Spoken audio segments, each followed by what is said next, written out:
সবাইকে শারদীয় দুর্গোৎসবের শুভেচ্ছা জানাচ্ছি। দুর্গাপূজা শুধু একটি ধর্মীয় উৎসব নয়, বরং এটা আমাদের সম্প্রীতির প্রতীক, ঐক্যের প্রতীক। সনাতনী ধর্মবিশ্বাস মতে দশভুজা দুর্গার কাঠামোতে দেশ ও জাতির সব ধরনের ঐক্য ও সংহতির প্রতীক আছে। লক্ষ্মীর ধন সম্পদ, সরস্বতীর জ্ঞান, কার্তিকের বীরত্ব আর গণেশের সাফল্য এবং দশভুজা দুর্গার অসীম শক্তি সম্মিলিতভাবে সমস্ত অশুভ শক্তিকে পরাজিত করে। এর মধ্যেই ঐক্যবদ্ধ জাতির চিত্র আছে। জ্ঞান নিয়ে, সম্পদ নিয়ে, শক্তি নিয়ে, সবাই যার যার শক্তি নিয়ে ওই ঐক্যবদ্ধ হলে আমরা সব অশুভ শক্তিকে পরাজিত করতে পারব। কারো সাধ্য নাই আমাদের দমিয়ে রাখার। নিজেরা বিভক্ত হয়ে গেলে, ঐক্যবদ্ধ হতে না পারলে আমরা জাতি হিসেবে উন্নতি করতে পারবো না, এমন রাষ্ট্র গঠন করতে পারবো না যেটা নিয়ে আমরা সবাই দুনিয়ার সামনে গর্ব করতে পারি। দুর্গাপুজো উপলক্ষে গত বছরের মতো এবছরেও সরকারি ছুটি 2 দিন রাখা হয়েছে।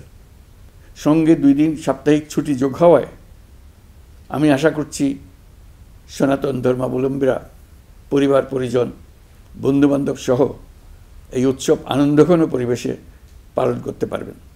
দুর্গাপূজা ঘিরে কোনো ধরনের দুর্ঘটনা যাতে না হয়, নাশকতার মাধ্যমে কেউ যাতে কোনো আতঙ্ক সৃষ্টি বা উৎসবের বিঘ্ন ঘটাতে না পারে, সেই জন্য সরকার, রাজনৈতিক দলসহ সমাজের সর্বস্তরের মানুষ বিশেষভাবে তৎপর রয়েছে। সবাই মিলে চেষ্টা করছে যেন একটা নিখুঁত দুর্গাপূজা অনুষ্ঠিত হয়। প্রশাসনের সকল পর্যায়ের কর্মকর্তা, পুলিশ, সেনাবাহিনী, র্যাব, বিজিবি, আনসার, সকল আইনশৃঙ্খলা বাহিনীর প্রত্যেক সদস্যকে আমি এ বিষয়ে প্রয়োজনীয় নির্দেশনা দিয়েছি ইতিমধ্যে।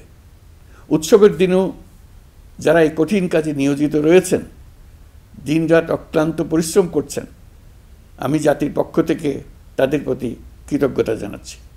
জাতিসংঘের অধিবেশনে যোগ দেওয়ার কারণে আজকের এই উৎসবের দিনে আমি সশরীরে আপনাদের সামনে আসতে পারিনি, তবে আমার শুভেচ্ছা ও অভিনন্দন আপনাদের সাথে রয়েছে।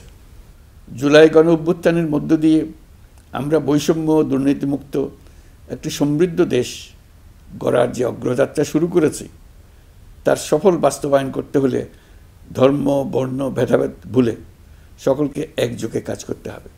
সকল অশুভ, অন্যায় আর অন্ধকারকে পরাজিত করে ঐক্য সম্প্রীতির জয় হবে।